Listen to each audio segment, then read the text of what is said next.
సరే, ఈరోజు మనం ఒక చాలా ఇంట్రెస్టింగ్ టాపిక్ గురించి మాట్లాడుకుందాం. హిడెన్ వోకల్స్ అనే యూట్యూబ్ ఛానల్ నుండి వచ్చిన ఒక చిన్న కానీ చాలా శక్తివంతమైన కంటెంట్ను తీసుకుని దాన్ని కాస్త లోతుగా చూద్దాం. మనలోపల ఉండే ధైర్యానికి, భయానికి మధ్య జరిగే ఆ యుద్ధం, దాని గురించే ఈ కథ. అయితే ముందుగా ఒక ప్రశ్న. మనందరిలోనూ బోలెడన్ని మంచి క్వాలిటీసుంటాయి కదా, అయినా సరే ఏదో ఒకటి మనల్ని వెనక్కి లాగుతూ ఉంటుంది, ముందుకు అడిగేయనివ్వదు. ఏంటదసలు? ఎప్పుడైనా ఆలోచించారా? ఆ వెనక్కి లాగే శక్తే భయం. ఇదేదో మామూలు ఆందోళన కాదు. మన కలల మీద, మన టాలెంట్ మీద ఒక పెద్ద నీడలా కమ్మేస్తుందన్నమాట. మనల్ని అక్కడే ఫ్రీజ్ చేసేస్తుంది.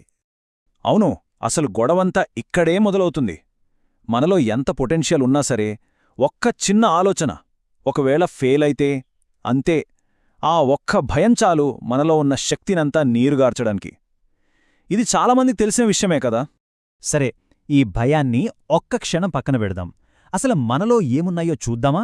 ఆ ఛానల్ వీడియోలో చెప్పినట్టు మన దగ్గర 100 మంచి లక్షణాలున్నాయట. ముఖ్యంగా ఈ 3. 1 తెలివి, అంటే ఏ ప్రాబ్లంకైనా సరైన సొల్యూషన్ కనిపెట్టే తెలివి. 2 సామర్థ్యం, అంటే స్టెప్ బై స్టెప్ ముందుకు వెళ్ళగలగడం. ఇంకా 3ది పట్టుదల, అస్సలు వదిలిపెట్టకపోవడం. ఇవి మామూలు విషయాలు కావు, సక్సెస్ అవ్వడానికి కావలసిన పవర్ఫుల్ టూల్స్. ఇప్పుడు చూడండి, ఒకవైపు మన బలాలు, తెలివి, సామర్థ్యం, పట్టుదల. మరోవైపు ఒకే ఒక్క శత్రువు. ఏంటది? ఓడిపోతామనే భయం. మన దగ్గర ఎన్ని ఆయుధాలున్నా ఆ ఒక్క శత్రువు ముందు నిలబడలేకపోతున్నాం. విచిత్రంగా లేదు?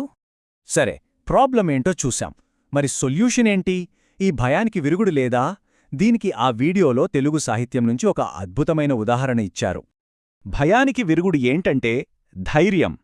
ఆ ధైర్యం మన మాటల్లో ఎలా వినిపిస్తుందో చెప్పడానికి ఈ క్లాసిక్ డైలాగ్ ఒక ఉదాహరణ. ఒక్కసారి వినండి. ఇది కేవలం పదాల కూర్పు కాదు, భయాన్ని పగలగొట్టే ఒక గొంతుక.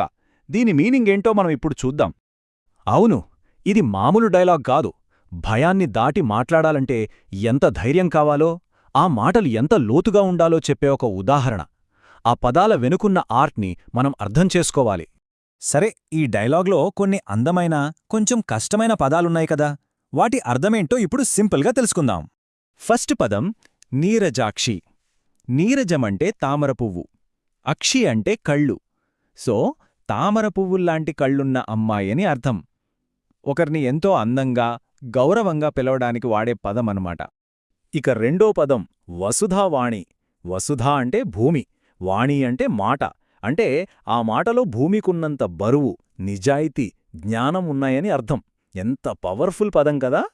అంటే ఆ డైలాగ్ మొత్తం అర్థమేంటంటే, ఒక తామరకళ్ళ సుందరి ఆత్మాభిమానంతో ఉన్నప్పుడు ఆమె మనసులో పలకని మాటల్ని ఎంత గొప్పవాడైనా సరే అర్థం చేసుకోగలగా అని అడుగుతున్నారు.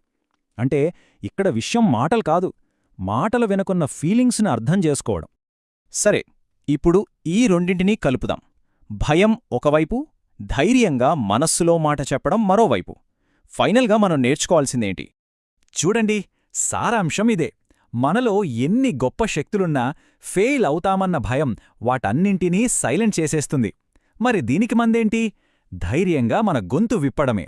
అది కూడా పైపైన మాట్లాడ్డం కాదు, మనస్సు లోపలి నిజాల్ని బయటపెట్టడం, మనల్ని మనం ధైర్యంగా ప్రపంచానికి చూపించుకోవడం.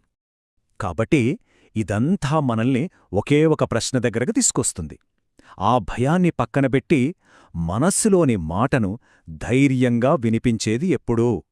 మన గొంతులో ఆ ధైర్యం ఎప్పుడు వినిపిస్తుంది? దీని గురించి ఆలోచించాలి.